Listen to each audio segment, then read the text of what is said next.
Tonight, more corporate sponsors abandon Hockey Canada. More warnings from the government. I hope that they understand the message before they burn it to the ground. The latest from the organization itself. Alberta's governing party votes for a new leader. Plus, Rosie's here with that issue. Inside the fight for the Amazon rainforest, Susan Ormiston is on the ground. How many of these fires are deliberately set? This is The National with Chief Correspondent Adrian Arsenault. Tonight, Alberta's governing United Conservative Party has a new leader, and so in a matter of days, the province will have a new premier. No longer will Alberta ask permission from Ottawa to be prosperous and free. Danielle Smith won on the 6th ballot. Critical of the federal government, Smith has been clear about her agenda. She says she will push for an Alberta Sovereignty Act right out of the gate. Aaron Collins is there for us tonight. So, Aaron, walk us through how this played out. Well, Adrian, it took 6 ballots in most of the night for Alberta's United Conservatives to choose a new leader. But the real work for the province's next premier probably begins now. Alberta's United Conservatives have a new leader, Danielle Smith, cruising to victory, powered by her message of standing up for Alberta. No longer will Alberta ask permission from Ottawa to be prosperous and free.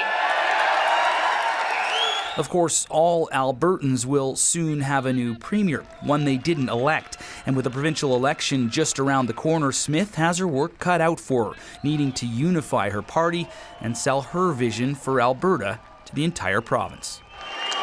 This truck stop in Calgary's East End, long a draw for the average Albertans Ralph Klein, dubbed Martha and Henry, and for politicians courting their vote. Jason Kenney, a frequent visitor over the years. A perfect spot to take the pulse of Alberta voters to see what they want from their new premier. Sovereignty Act. I want to see it.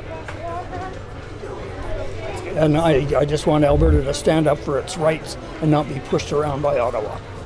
Now, that anger with Ottawa dominated the UCP leadership race, but this political watcher says most people have different issues on their minds. Albertans aren't different from other Canadians in this regard. Our top concern right now is inflation and the cost of living.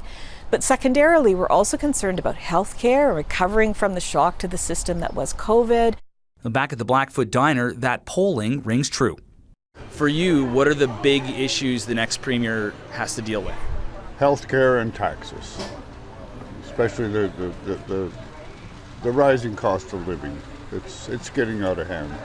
Nobody can afford it anymore. Worries about rising prices and the rising temperature of politics on the menu here. Alberta and just North American politics in general lately has been increasingly divisive, and that's sort of been a little bit of a concern of mine. And with that spring election barreling quickly down the tracks, Alberta's new premier will need to get on board with the concerns of voters or risk being run down. So, Aaron, not only get on board, Danielle Smith is going to really have a lot to do in the next little while. It's going to be very busy, and she really set the tone for what those first few days are going to look like in her speech tonight, saying that she's really going to double down on her commitment to fight for Alberta. What Albertans want is for our province and all provinces to have our rights under the Constitution of Canada protected and respected by an increasingly hostile Ottawa regime that seeks to control every aspect of our lives.